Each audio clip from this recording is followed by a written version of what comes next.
Have you ever felt, well, stuck? Like you're just waiting for confidence to show up before you make a big move? Yeah, that feeling of, oh, if only I felt more confident than I... Exactly. Then I'd ask for the raise or start that side project or, have that difficult conversation. Well, what if I told you that's kind of got it backward? Okay. What if real solid confidence isn't something you just find or wait for? What if it's something you actually build? Well, that lines up perfectly with our source material for this deep dive. Action builds confidence, the hot seat rule. Ah, okay. What's really fascinating here is how it defines confidence right up front. It says confidence is the trust we place in someone's abilities or qualities, including our own. Pretty straightforward. Right, trust in ourselves. But then comes the kicker. The source argues this trust isn't about, affirmations or just claiming you're confident. It's about proving it through what we do. Through action. I like that. So our mission today really is to explore how doing stuff, taking action, creates that genuine confidence. Exactly. And then there's this specific tool the source introduces. Really powerful, surprisingly simple, that helps you push past that resistance. Oh, interesting. A practical tool. Yeah, to help you actually do the work that builds the confidence in the first place. Okay, so let's get into the foundation first. This idea that action creates confidence. Right. It raises a big question, doesn't it? Why do so many of us wait? The source puts it so clearly. Action creates confidence. Repetition builds ease. Progress builds belief. It's almost like a formula. Action, repetition, progress. Okay, yeah, it's not just a slogan. Think about it every time you act, even if it's messy or imperfect. Which it often is. Absolutely. You're basically telling your brain, hey, I can handle this. I can do this. And you repeat that, you make a little progress, that signal gets stronger. It literally starts to rewire how you see yourself. So it's not about some big speech you give yourself. No. It's not a speech. It's not a slogan. It's work. It's the consistent, sometimes kind of boring work of just showing up and trying to do a bit better each time. And that reversal you mentioned. People thinking they need the confidence first. That's the trap. Assuming you need this huge reserve of confidence before you dare to do something bold, when actually every small action is the building block for that confidence. You build it brick by brick. And what strikes me is how relevant this is for everyone. Doesn't matter if you're 25 or 65, just starting out or already successful. Okay. If you're someone interested in always learning, always growing, and I think a lot of you listening are back, then this is fundamental, isn't it? Building confidence through what you do. Absolutely. It applies everywhere. Okay, but here's where it gets really interesting, I think. The source points out something quite counterintuitive. Go on. We often make big moves when our backs are against the wall, right? Tough times. You feel like there's no choice. Sure, necessity is the mother of invention and all that. Right.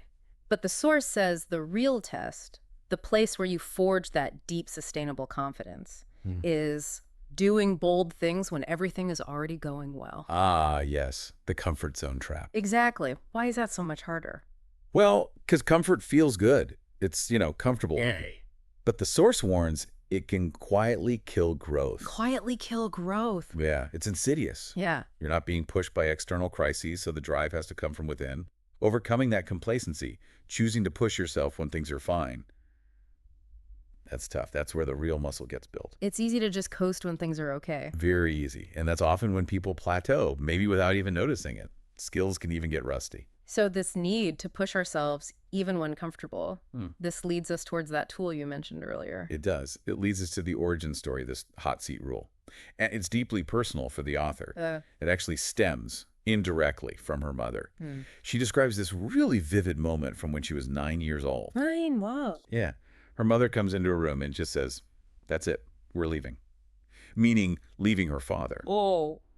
Yeah, who she says was struggling with alcoholism at the time, and in her words, was a terrible husband and father.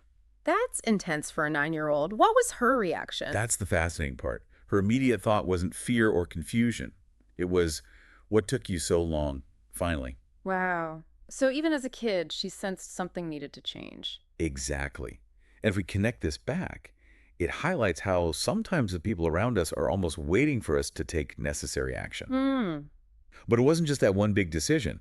Her mom consistently took action, feeding the kids on a super tight budget, working multiple jobs. Doing what needed to be done. Right. And crucially, the author notes, she did it without resources, without a coach, nobody guiding her through it. She just figured it out. She just did the work. A real example of action building. Well, maybe not confidence in the rah-rah sense, but capability and resilience. Precisely. A living example of finding a way to grow through doing. And you can see how that would shape the author's own life and career. Absolutely. She talks about working from a young age, mall job at 15, hostess at 17, waitress at 18. Climbing the ladder quickly too, right? Managing people at 19. Yeah, managing people by 19, corporate executive by 26. Pretty driven. Definitely. But then she hit a point. Right. Even with good mentors, she felt she lacked something. She called it outside perspective. That ability to step back from the day-to-day and see the bigger picture, challenge your own assumptions.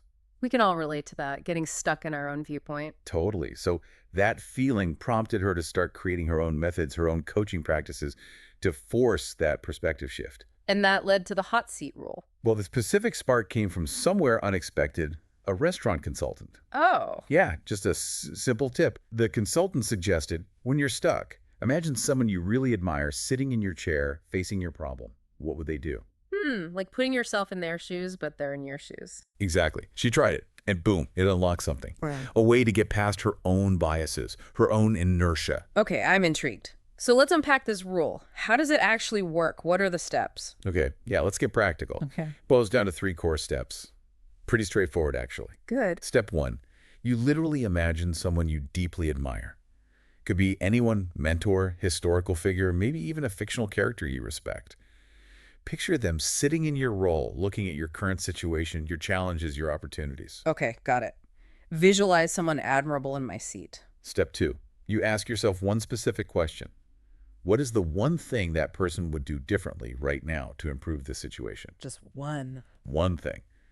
The key is focusing on the action they take, based on their qualities you admire, maybe their decisiveness, their creativity, their integrity, whatever.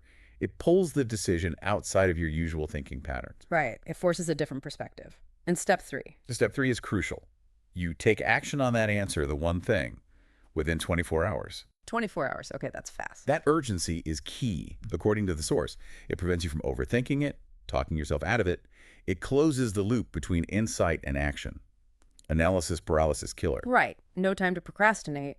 But what happens after you take the action? Is there a follow-up? Yes, and this is important too. Transparency. Meaning you tell your team or whoever is involved or affected by the action. The source gives this specific phrasing, which is quite vulnerable but effective. Okay. You say something like, look, I could have or should done this earlier, but I didn't. Now here's what we're doing. Wow, that takes guts. But I can see how that builds trust. Hugely. It's about honesty, transparency, momentum. It shows you value growth over ego, and it brings people along with you. It builds trust not just in yourself, but with others. This sounds like something you could use, well, anywhere, not just at work. Absolutely. Yeah. And the author makes that clear. As CEO of AG1 with, millions of customers and a large team relying on her, she uses this constantly, both professionally and personally. Can you give some examples of the kinds of actions this role prompted? Sure. The source lists quite a few.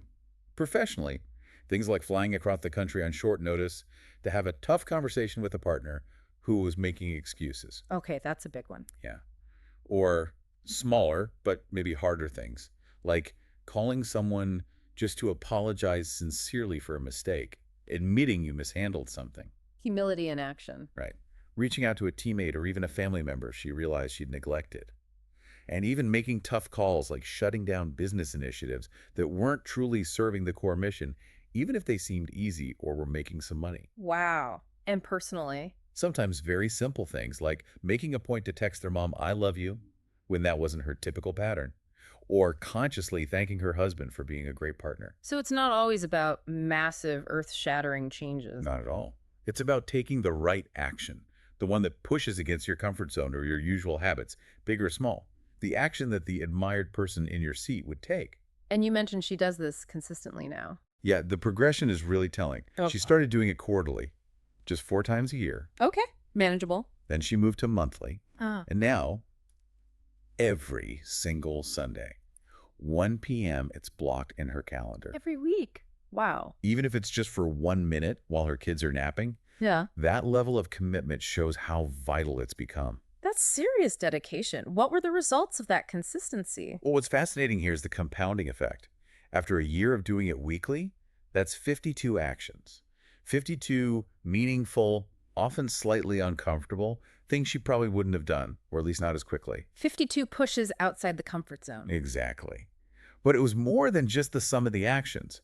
She says she built a reputation internally with her team for taking action, for being vulnerable, for challenging myself publicly. That sounds powerful. That had this amazing ripple effect. Because her team saw her constantly pushing herself, challenging her own assumptions, they started bringing her ideas for how she could improve or what the company needed to tackle. Because they knew she'd be receptive, not defensive. Precisely.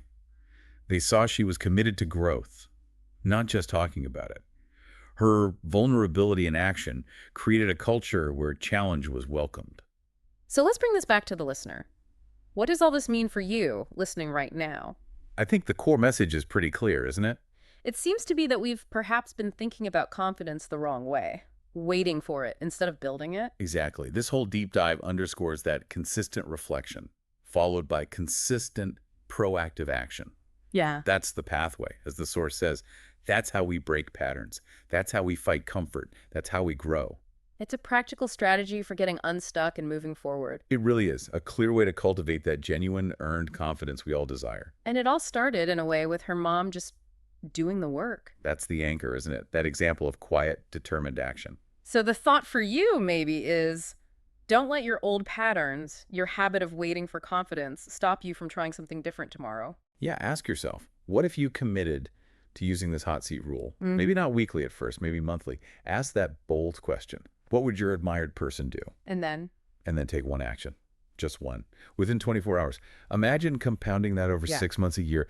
Think how that could build undeniable proof to yourself of what you're capable of. building your way into confidence. One decision, one action at a time. So reflect on that connection, that powerful link between showing up, doing the work, taking consistent action, and earning that deep, lasting confidence.